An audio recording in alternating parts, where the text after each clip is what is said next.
Apanho o livrinho floral no sofá, onde ele havia caído, e sinto o choque ao ver o ano impresso na capa em letras douradas.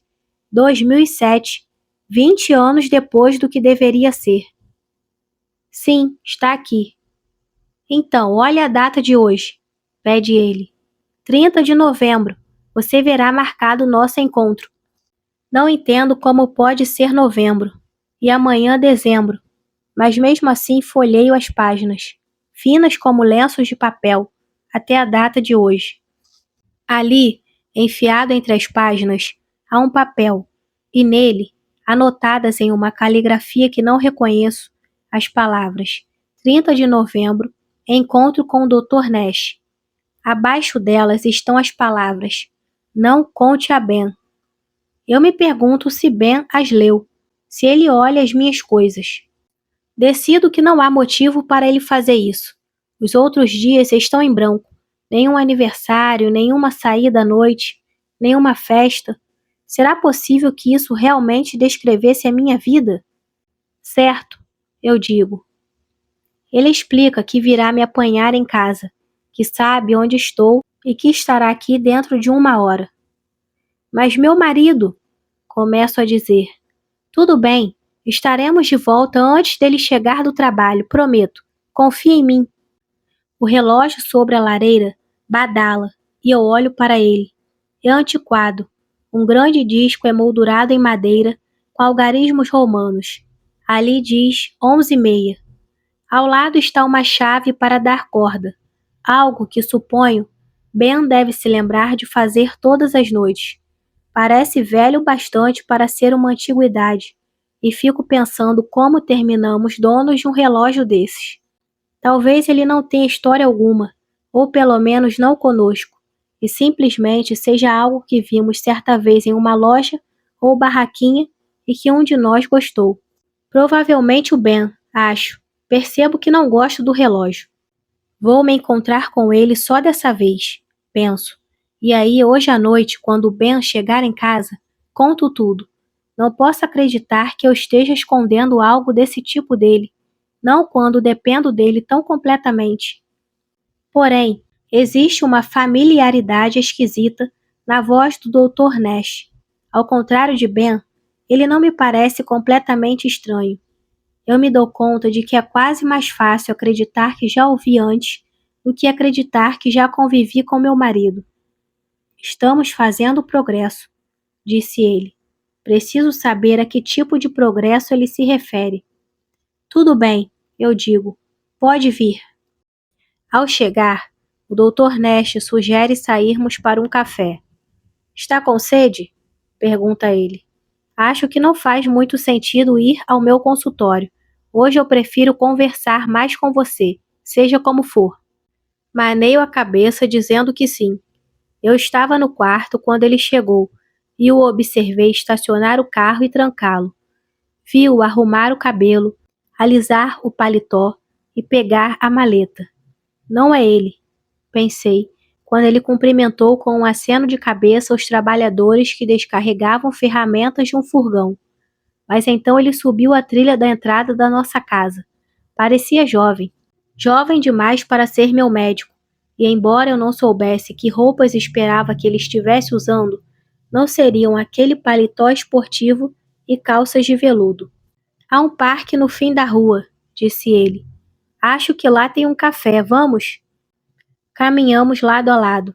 O frio é intenso e fecho mais o casaco em torno do meu pescoço. Fico feliz por ter na bolsa o telefone celular que Ben me deu.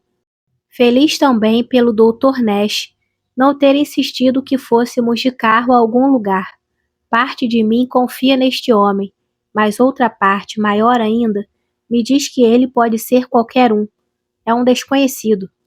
Sou adulta, mas uma adulta danificada.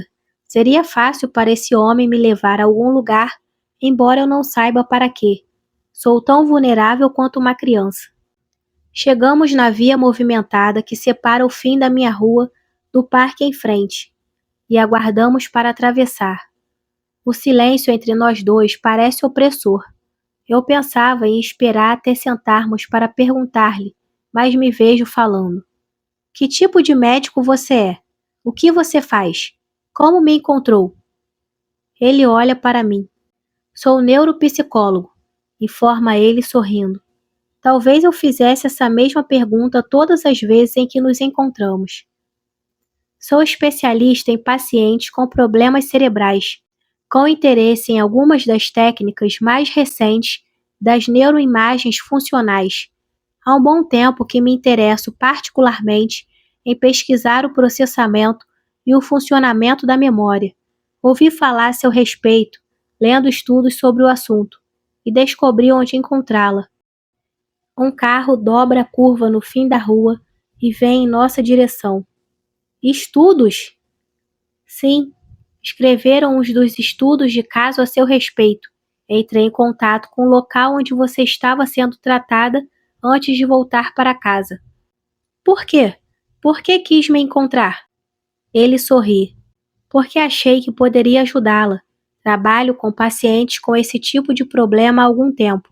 Acredito que eles podem ser ajudados. Contudo, requerem trabalho mais intensivo do que a costumeira carga de 1 hora semanal. Eu tinha algumas ideias sobre como poderíamos obter melhoras significativas e quis experimentar alguma delas. Então ele fez uma pausa. Além disso, estou escrevendo um artigo sobre o seu caso. Ele começa a rir, mas para quando não o acompanho. Pigarreia. Seu caso é incomum. Acredito que podemos descobrir muito mais do que sabemos hoje sobre o modo como funciona a memória. O carro passa e atravessamos a rua. Sinto que começo a ficar ansiosa, na defensiva. Problemas cerebrais, pesquisa, descobri onde encontrá-la. Tento respirar, relaxar, mas percebo que não consigo. Há 2 de mim agora, no mesmo corpo, e uma delas é uma mulher de 47 anos, calma, educada, ciente do tipo de comportamento que é apropriado e do que não é, enquanto a outra tem 20 e poucos anos e quer gritar. Não consigo decidir qual das duas eu sou, mas o único ruído que escuto é o do trânsito distante e dos gritos das crianças no parque. Portanto, suponho que eu devo ser a primeira. Já do outro lado da rua, paro e pergunto.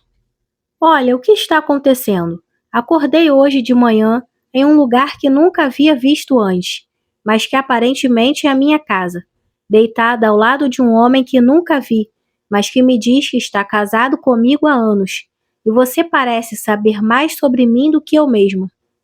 Ele assente em silêncio. Você tem amnésia, explica, pousando a mão sobre o meu braço. Há muito tempo, e não consegue reter novas lembranças. Portanto, esqueceu boa parte do que aconteceu com você ao longo de toda a sua vida adulta. Todos os dias, você acorda pensando que é uma mulher jovem. Em alguns dias, você acorda pensando que é uma criança. De algum modo, aquilo parece pior vindo dele, de um médico. Então é verdade? Receio que sim. O homem na sua casa é seu marido, Ben. Você está casada com ele há anos, desde bem antes do início da sua amnésia. Faço um gesto de concordância. Vamos? Digo que sim e caminhamos parque adentro. Uma trilha circunda sua borda e há um parquinho ali perto, próximo de um chalé, de onde vejo gente saindo e levando bandejas com lanches. Entramos e eu me sento a uma das mesas de fórmica desgastadas, enquanto o Dr. Nash pede nossas bebidas. Ao retornar, ele traz 2 copos de plástico cheios de café forte, o meu puro, o dele com leite. Ele acrescenta açúcar do açucareiro sobre a mesa, mas não me oferece. E é isso, mais do que qualquer outra coisa, que me convence de que já nos encontramos antes. Ele ergue o olhar e me pergunta como bati a testa. O quê? Pergunto de início, mas então me lembro do hematoma que vi esta manhã. Obviamente, minha maquiagem não escondeu bem. Isso, eu digo. Não tenho muita certeza. Não é nada, na verdade. Não dói. Ele não responde. Mexe seu café. Então meu marido cuida de mim em casa? Pergunto. Ele olha para mim. Sim, embora nem sempre tenha sido dessa maneira. No começo, seu estado era tão grave que exigia cuidados durante 24 horas. Apenas recentemente, Ben sentiu que podia cuidar de você sozinho. Então minha situação atual já é uma melhora. Fico feliz por não conseguir me lembrar da época em que as coisas estavam piores. Ele deve me amar muito, digo, mais para mim mesma do que para Nash. Ele assente, em silêncio, e nós dois bebericamos o café. Sim, creio que deve amar sim. Sorrio e olho para baixo, para as minhas mãos que seguram a bebida quente, para a aliança de ouro, para as unhas curtas, para minhas pernas educadamente cruzadas. Não reconheço o meu próprio corpo. Por que meu marido não sabe que estou me encontrando com você? Ele suspira, depois fecha os olhos. Vou ser sincero, diz ele, cruzando as mãos e se inclinando para a frente. No começo, pedi para que você não contasse a Ben que estava se consultando comigo. Um raio de medo me atravessa, quase como um eco. Porém, o Dr. Nash não me parece indigno de confiança. Continue, eu peço. Quero acreditar que ele pode me ajudar. Várias pessoas, médicos, psiquiatras, psicólogos e outros profissionais do tipo, abordaram você e o Ben antes de mim para tratá-la, mas ele sempre foi extremamente relutante em deixar você se consultar com esses profissionais. Deixou bem claro que você já passou por um tratamento intensivo e que, na opinião dele, isso não surtiu efeito algum, além de deixá-la frustrada. Naturalmente, ele desejava poupar você, e ele mesmo, de futuras frustrações. É claro, ele não quer que eu tenha esperanças infundadas, pensei. Então você me convenceu a encontrá-lo sem ele saber? Sim. De início eu procurei o Ben. Conversamos ao telefone. Inclusive pedi para que nós dois nos encontrássemos, para que eu pudesse explicar o que podia oferecer. Mas ele se recusou. Então entrei em contato diretamente com você. Outro raio de medo que veio do nada. Como? Perguntei. Ele olha para baixo para o seu café. Fui encontrá-la, esperei até que você saísse de casa e então me apresentei. E eu concordei em me consultar com você, assim simplesmente? No começo não. Precisei convencê-la de que você poderia confiar em mim. Sugeri que nos encontrássemos uma vez para uma única sessão, sem o Ben saber, se preciso fosse. E eu disse que explicaria por que eu desejava que você se tratasse comigo e o que eu achava que poderia lhe oferecer. E eu concordei. Ele olhou para mim. Sim, eu lhe disse que depois dessa primeira consulta, ficaria completamente a seu critério decidir se contaria a Ben. Mas se você decidisse não contar, eu ligaria para lembrá-la das consultas e coisas assim. E eu optei por não contar. Sim, isso mesmo. Você disse que queria esperar até fazermos algum progresso para então contar a ele. Achou que era melhor. E estamos? O quê? Fazendo progresso? Ele bebe um pouco mais de café, depois pousa o copo de novo sobre a mesa. Acredito que sim, estamos, embora o progresso seja algo difícil de quantificar com precisão.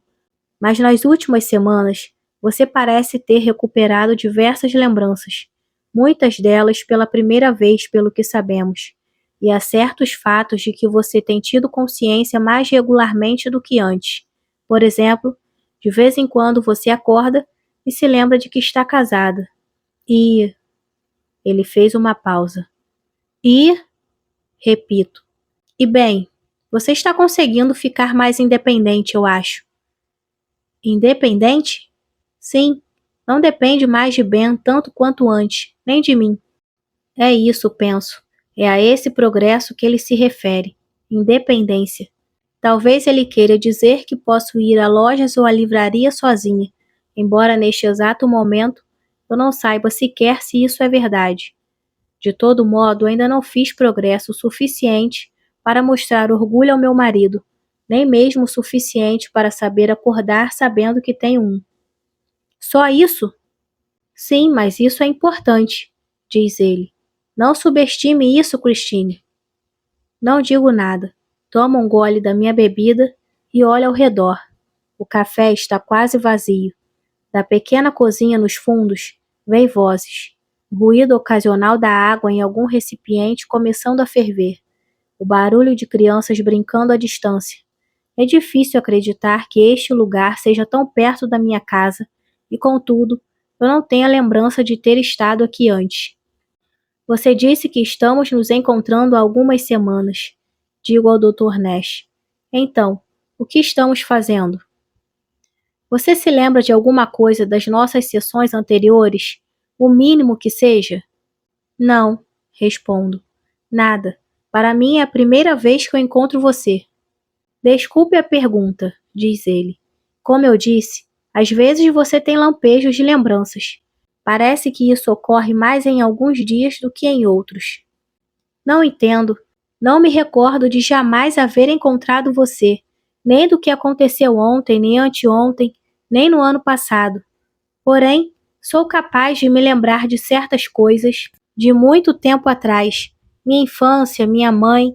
Eu me lembro de ter estudado numa universidade. Não entendo como essas lembranças tão antigas podem ter sobrevivido quando tudo mais se apagou. Ele assente enquanto me questiono. Não duvido que já tinha ouvido aquilo antes.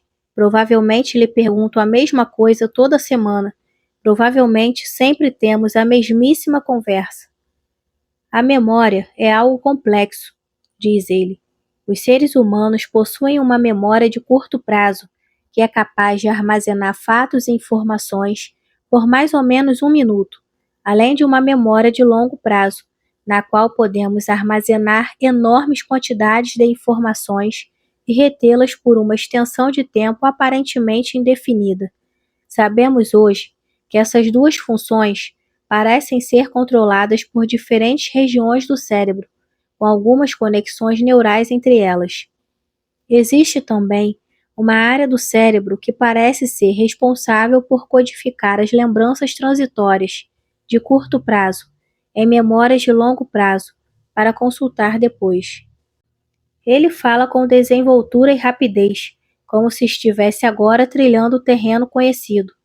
Eu devo ter sido assim um dia, suponho, segura de mim mesma. Há 2 tipos principais de amnésia, continua ele. O mais comum é que a pessoa afetada não seja capaz de relembrar acontecimentos passados, sendo os fatos mais recentes os mais gravemente afetados. Portanto, por exemplo, se a pessoa sofre um acidente de trânsito, pode não se lembrar do acidente, nem dos dias ou das semanas anteriores a ele, mas se lembra perfeitamente de tudo, até, digamos, 6 meses antes dele. Assinto. E o outro tipo? O outro é mais raro, explica ele. Às vezes ocorre incapacidade de transferir lembranças da região de armazenamento da memória de curto prazo para a de longo prazo. As pessoas nessa condição vivem o momento, são capazes de lembrar apenas o passado imediato, e apenas por um curto período de tempo. Ele para de falar, como se esperasse que eu dissesse alguma coisa, como se cada um tivesse a sua fala, como se tivéssemos ensaiado essa conversa com frequência. E eu tenho ambas? Pergunto. A perda das lembranças que eu tinha, mais a incapacidade de formar novas? Ele pigarreia. Sim, infelizmente. Não é comum, mas perfeitamente possível. O que é incomum no seu caso, porém, é o padrão da sua amnésia. Em geral, você não tem nenhuma lembrança consistente de nada do que aconteceu depois da sua infância, mas parece processar as novas lembranças de um modo que nunca vi antes. Se eu saísse daqui agora e voltasse em 2 minutos, a maioria das pessoas que tem amnésia não se lembraria sequer de ter me visto, com certeza não hoje.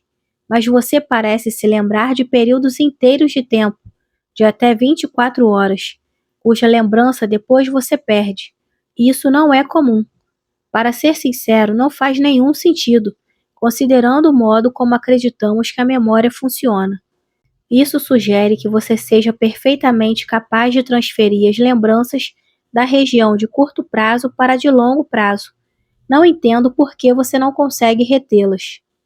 Eu posso estar vivendo uma vida estilhaçada, mas ao menos está estilhaçada em pedaços grandes o suficiente para que eu mantenha uma impressão de independência. Acho que isso significa que eu tenho sorte. Por quê? Pergunto. O que provocou isso? Ele não diz nada. O ambiente fica em silêncio. O ar parece móvel, viscoso. Ele torna a falar. Suas palavras parecem ecoar pelas paredes. Muitas coisas podem provocar deficiência de memória, ele explica, seja na de longo ou na de curto prazo. Doenças, traumas, drogas. A natureza exata da deficiência parece diferir dependendo da região do cérebro que foi afetada. Sim, eu digo, mas o que provocou a minha? Ele me olha por um instante. O que meu marido lhe contou? Recordo nossa conversa no quarto. Um acidente, disse ele. Um acidente terrível. Ele, na verdade, não me disse nada, digo. Nada específico, pelo menos. Só disse que eu sofri um acidente. Sim, diz ele, alcançando a maleta sobre a mesa. Sua amnésia foi provocada por um trauma, isso é verdade. Ao menos em parte. Então ele abre a maleta e retira um caderno. Inicialmente, penso se ele irá consultar suas anotações, mas em vez disso, ele me passa o caderno por cima da mesa. Olha, quero que fique com isso, diz ele. Vai explicar tudo, melhor do que eu poderia explicar, sobre o que provocou sua condição principalmente, mas outras coisas também. Eu o apanho das mãos dele. É marrom, encadernado em couro, e suas páginas se mantêm bem fechadas por uma tira de elástico. Eu a retiro e abro ao acaso. O papel é grosso e suavemente pautado, com margem vermelha, e as páginas estão preenchidas por uma caligrafia densa. O que é isso? Pergunto. É um diário, responde ele, em que você tem escrito nas últimas semanas. Fico chocada. Um diário? Eu me pergunto por que ele teria ficado com o Dr. Nash. Exato. É um registro do que fizemos recentemente. Pedi que você anotasse aí. Temos nos esforçado bastante para tentar descobrir exatamente como sua memória se comporta, e achei que poderia ser útil se você registrasse o que temos feito. Olho para o caderno à minha frente. Então fui eu que escrevi isso? Sim, eu lhe disse para escrever o que quisesse. Muitas pessoas com amnésia já tentaram fazer coisas semelhantes, mas em geral isso não ajuda tanto quanto seria de se esperar, já que eles possuem um intervalo muito pequeno de memória. Mas uma vez que você consegue se lembrar de algumas coisas durante um dia inteiro, não vi por que não devesse fazer anotações todas as noites. Achei que poderia ajudá-la a manter o fio da memória de um dia para o outro. Além disso, achei que a memória talvez fosse como um músculo, algo que pode ser fortalecido com exercícios. E você o tem lido no decorrer desse processo? Não, você tem escrito o diário sozinha. Mas como? Começo a dizer, mas me interrompo. Ben está me lembrando de escrever nele? Ele balança a cabeça. Eu sugeri que você mantivesse o diário em segredo, ele explica. Você o esconde em casa. Eu ligo para lhe dizer em que lugar. Todos os dias? Sim, mais ou menos isso. E o meu marido? Ele faz uma pausa, depois diz. Não, Ben não leu. Fico pensando por que não. O que aquilo poderia conter que eu não desejo que meu marido veja? Que segredos posso ter? Segredos que nem eu mesma sei. Mas você o leu, não é? Você o deixou comigo há alguns dias, diz ele. Disse que queria que eu o lesse, que era hora. Olho para o caderno. Fico empolgada. Um diário. Um elo para o meu passado perdido, embora recente. Você leu tudo? Sim, li a maior parte. Acho que li tudo de importante, pelo menos. Ele faz uma pausa e olha para o outro lado, coçando a nuca. Constrangido, acho. Fico pensando se ele me disse a verdade, o que o diário conteria. E ele termina o restinho de sua xícara de café e diz: Eu não obriguei você a me deixar lê-lo. Quero que saiba disso. Assinto. Depois termino o resto do meu café em silêncio, olhando as páginas do diário enquanto isso.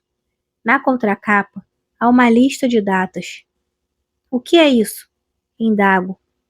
As datas de nossos encontros anteriores, responde ele. Além das datas futuras, costumo ligar para você, pedindo que olhe no seu diário. Lembro do bilhete amarelo que encontrei hoje enfiado entre as páginas da minha agenda. E hoje?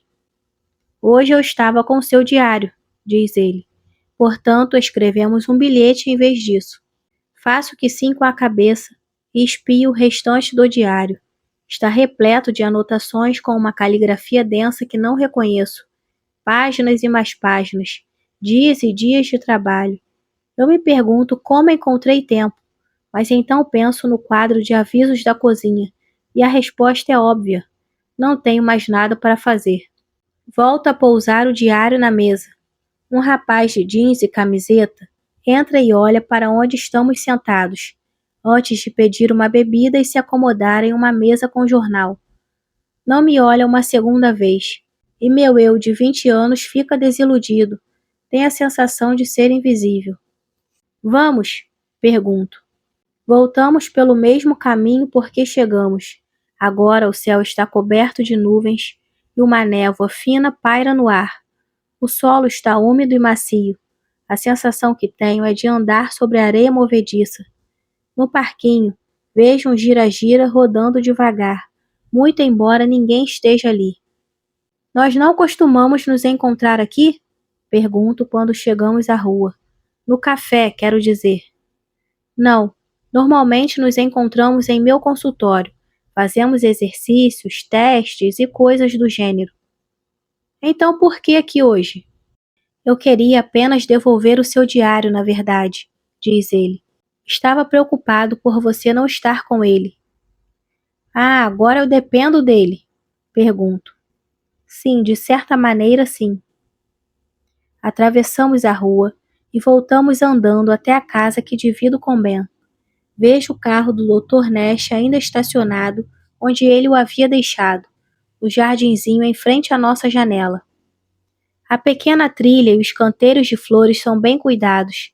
Ainda não consigo acreditar direito que este é o lugar onde eu moro. Quer entrar? Pergunto. Beber alguma coisa? Ele nega com a cabeça. Não, não, obrigado, preciso ir. Julie e eu temos planos para hoje à noite. Ele fica parado um instante olhando para mim. Observo seu cabelo, curto, bem partido, e como sua camisa tem listras verticais que brigam com as listras horizontais de seu pullover. Percebo que ele é apenas alguns anos mais velho do que eu achava que eu era ao acordar esta manhã. Julie é a sua mulher? Ele sorri e faz que não. Não, é minha namorada. Na verdade, minha noiva. Estamos noivos. Toda hora me esqueço disso. Sorrio para ele também. Esses são os detalhes que eu devo lembrar, suponho. As pequenas coisas. Talvez sejam essas trivialidades que eu anoto em meu diário. Esses ganchinhos dos quais uma vida inteira se dependura. Parabéns. Elogio e ele agradece. Sinto como se eu devesse fazer mais perguntas, demonstrar mais interesse, mas há pouco sentido nisso. Qualquer coisa que ele me diga agora, eu terei esquecido quando acordar amanhã. O dia de hoje é tudo que eu tenho. Bem, de qualquer modo, preciso voltar, eu digo. Vamos viajar neste fim de semana para a praia. Preciso fazer as malas mais tarde. Ele sorri. Até logo, Christine, diz. Ele vira-se para partir, mas então volta.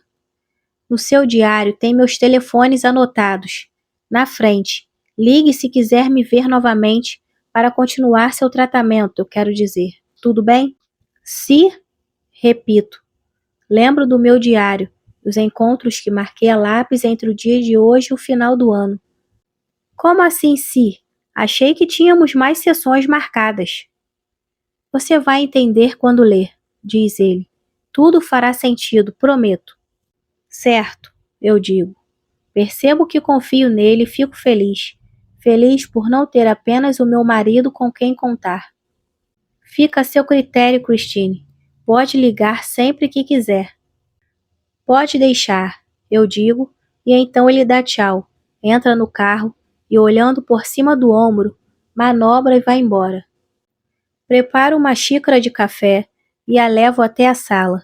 Lá fora, ouço assovios, pontuados pelo barulho intenso de perfuração e de vez em quando uma risada forte, mas até mesmo isso se transforma em um zumbido suave enquanto me sento na poltrona.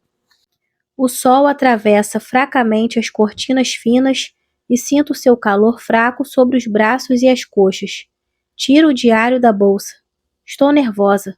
Não sei o que haverá neste diário. Que tipo de surpresa, mistério. Vejo o álbum de fotos na mesa de centro. Naquele livro está uma versão do meu passado, porém, uma versão que foi selecionada por Ben. Será que o caderno que seguro contém outra versão? Eu o abro. A primeira página não tem pauta. Escrevi meu nome com caneta preta no meio dela. Christine Lucas. É de se admirar que eu não tenha escrito particular embaixo, ou então mantenha a distância. Algo mais foi acrescentado, algo inesperado, aterrorizante, mais aterrorizante do que qualquer outra coisa que vi hoje. Ali, sob o meu nome, em caneta preta e letras maiúsculas, estão 4 palavras. Não confie em Ben. Não há nada que eu possa fazer a não ser virar a página e começo a ler a minha história.